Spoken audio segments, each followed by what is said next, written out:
First, Congress should not meddle into the task of implementing or even choosing specific projects for their constituents, because it is the task of the executive. The task of Congress is to enact laws. So, PDAF for congressmen is misplaced, if not immoral.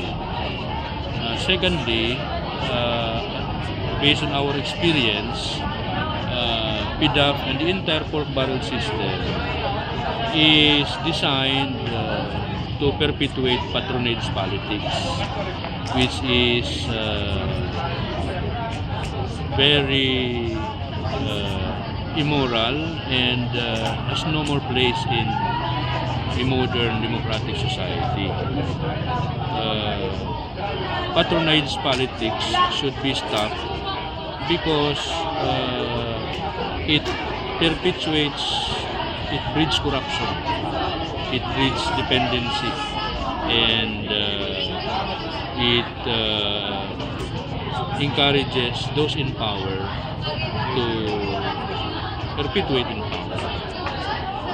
Now, this call to abolish PDAF and the entire pork barrel system is a big challenge to the citizens, which requires us, everybody, especially the young people, to be involved, to take action, because yung pinariringgan natin, yung kinauukulan ay yung nasa poder, sa pamahalaan, from the president down to Congress, because they enjoy pork barrel system, and they cannot allow this the abolition of the pork barrel system just to be abolished simply.